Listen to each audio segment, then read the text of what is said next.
Guys, girls and ghouls, Final Destination Bloodlines is finally here, the sick film in the franchise that made you fear everything from tanning beds to bathtubs. And true to form, this one is unhinged. We got sky towers collapsing, MRI blenders, and oh, the logs. Logs are back, baby. But of course, here at Oddly Horrific, we live for this kind of carnage. We eat implausible deaths for breakfast. And naturally, when death starts getting creative, it's time for me to dust off my suit. I've got an award show to host. Welcome to the Oddly Awards, the kill count show where we rank every death from worst to best and hand out some deeply cursed trophies along the way. Yes, we're talking about this very infamous Oddly Award. So tonight we're diving headfirst into Bloodline, aka the movie that proves even your grandma's bad decision can get you violently murdered 50 years later. Let's rank every single kill, hand out a few glorious bloody awards, and find out who wins the ultimate prize, the Best Death Award. I'm Connor, your esteemed host. Now, hit that opening title sequence.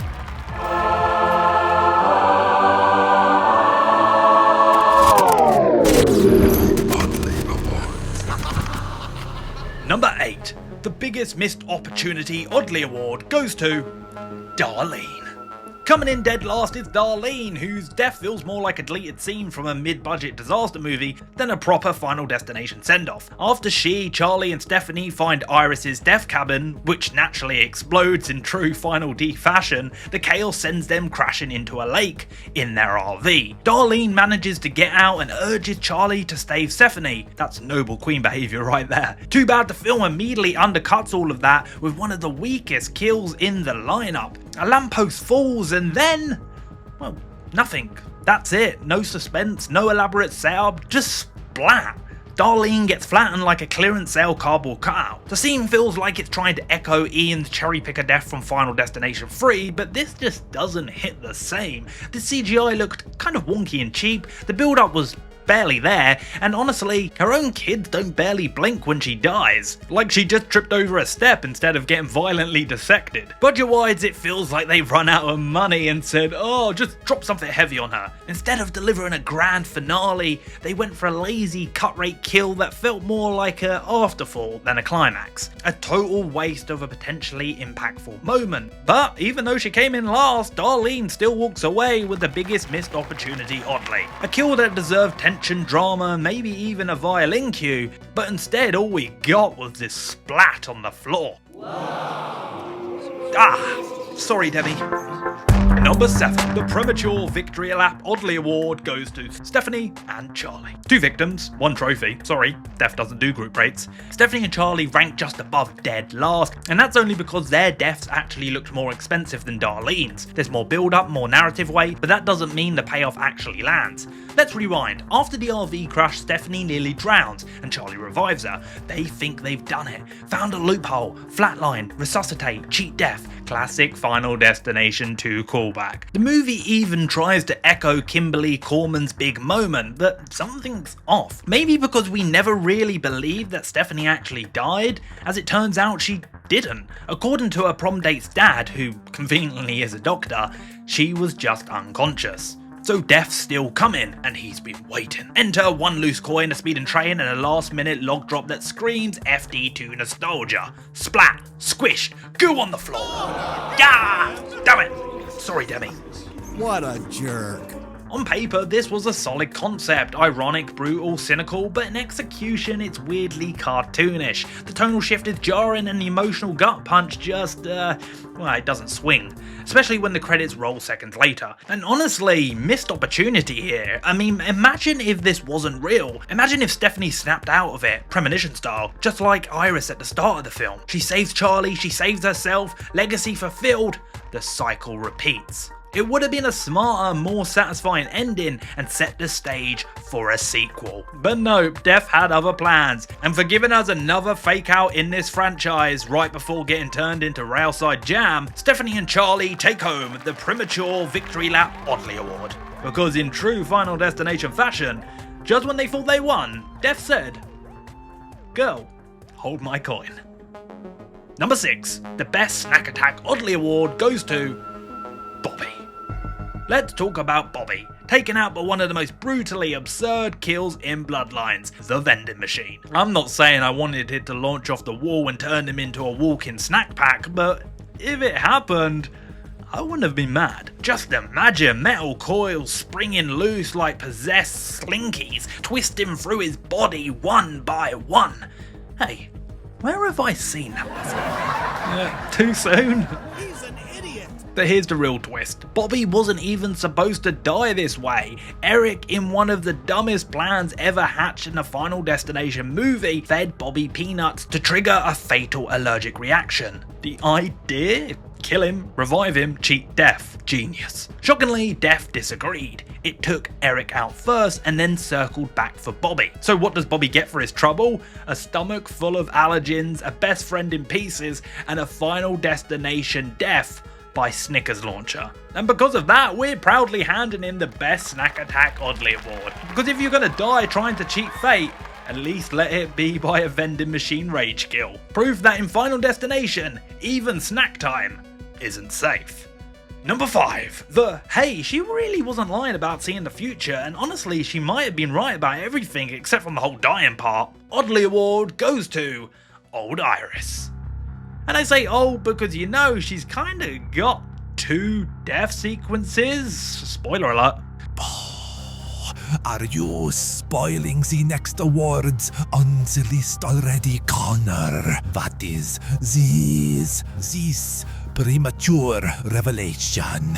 Oh great, Dracula's here. I thought I laced the seats with garlic. Iris's actual death kicks off Final Destination Bloodlines in a brutal self-sacrificial blaze of glory. After decades spent obsessively studying Death's design, following her premonition earlier in her life, and warning her family about the deadly curse on their bloodline, Iris finally decides to put her money where her mouth is. She steps outside her secluded cabin to, well, prove a point. We do love the dedication there, girl. And boom! A rusty weather van dislodged in a freak chain reaction, swings through the air and impales her right through the face. It's shocking, it's unexpected, and honestly, it's kind of badass.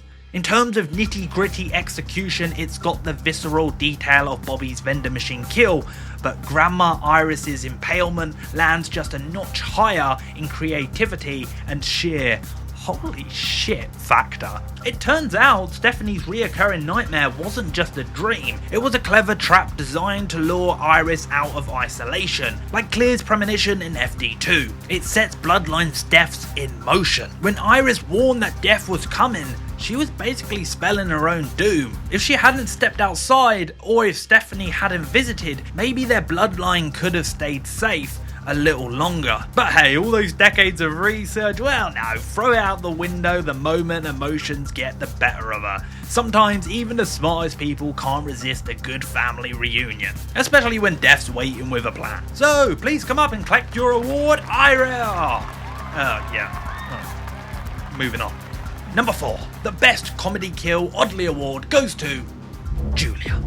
I've been seeing some chatter floating around the internet from fans criticising the humour in this scene, saying it undercuts one of the most brutal kills in the franchise. But honestly, I think that twisted dark comedy is exactly what makes it work. The movie tricks you into thinking that Eric is next. We see Stephanie stressing about him in the foreground, while Julia's casually jogging herself to death in the background. And then bam, Julia gets her jaw crushed and her arm ripped clean off by a garbage compactor.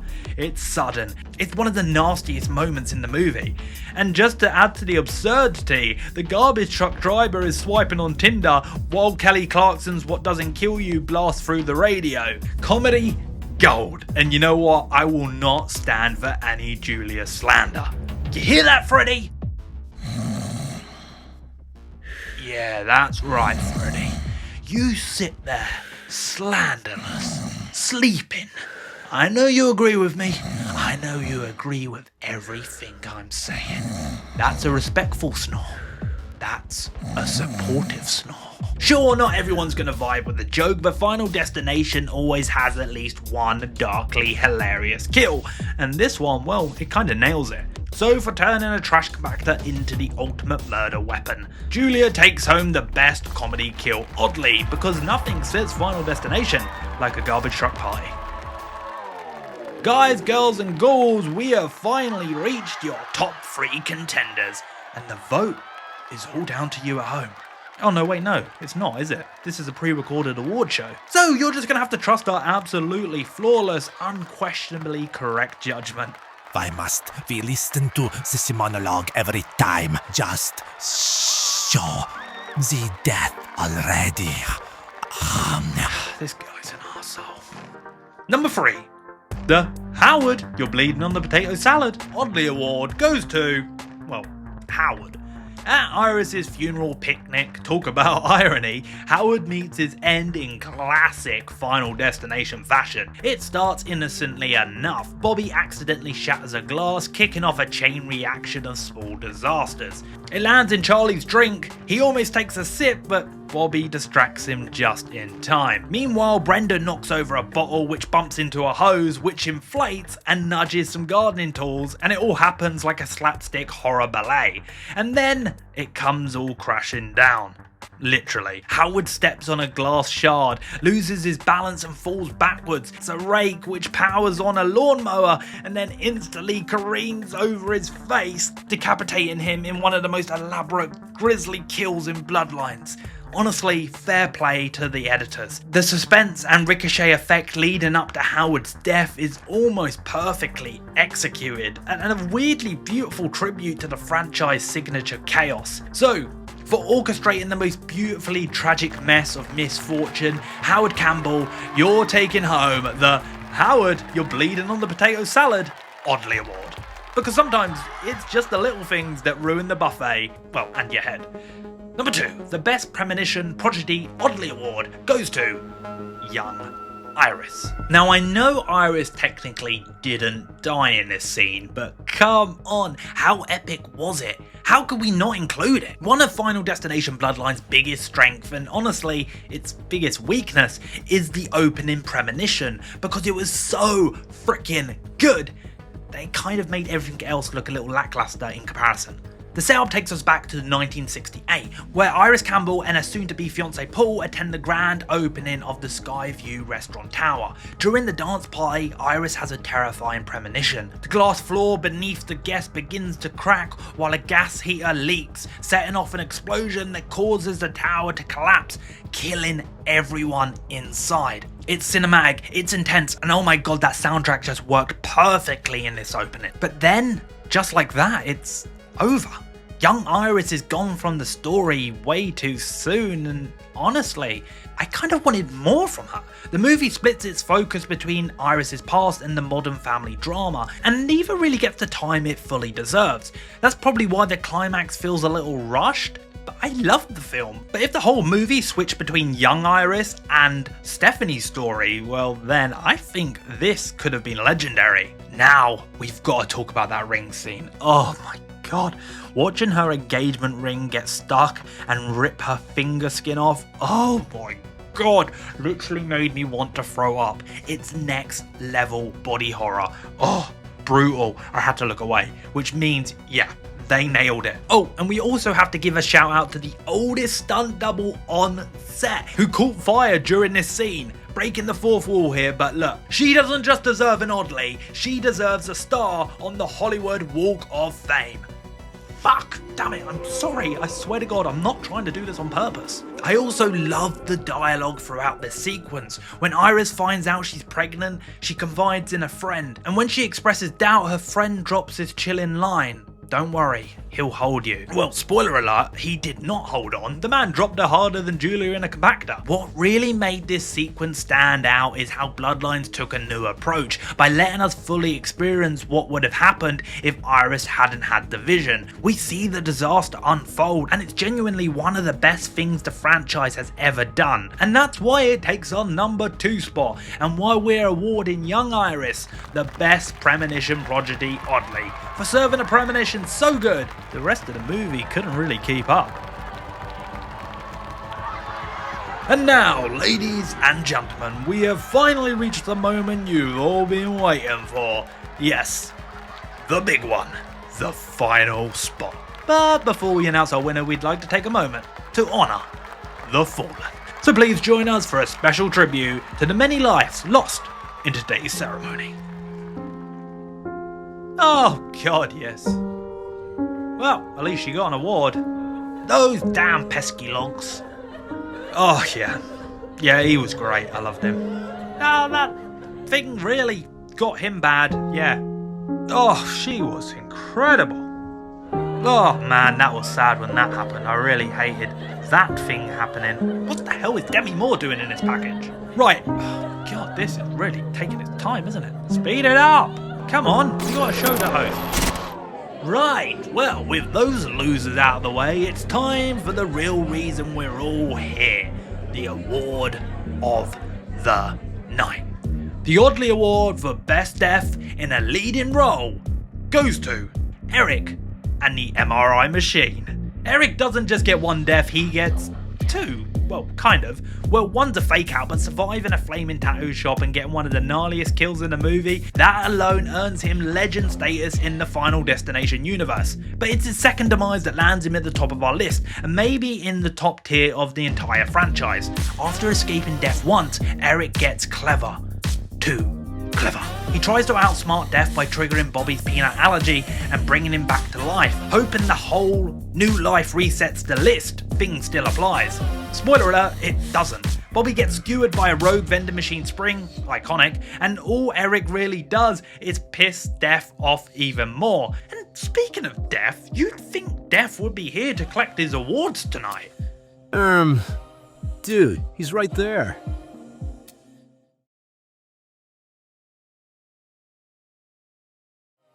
Oh, damn! Did I just commit a hate crime? Eric ends up alone in an MRI room, and this is where things spiral. His body is covered in piercings, including, yes, down there. His penis.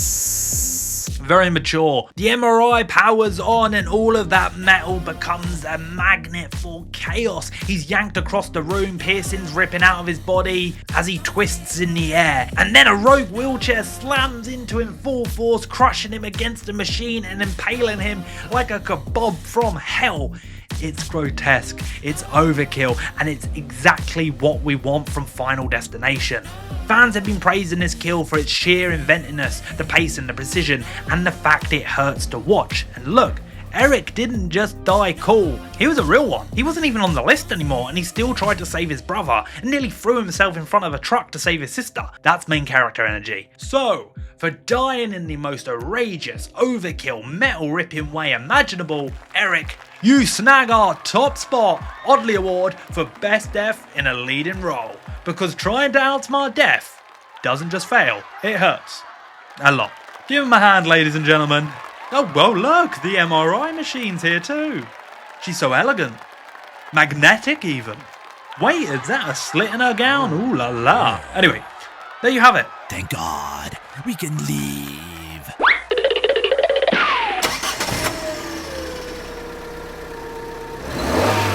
Oh shit. And just like that, every death has been ranked, judged, roasted, splattered, and immortalized in the most cursed, questionably organized awards show the horror genre has ever asked for.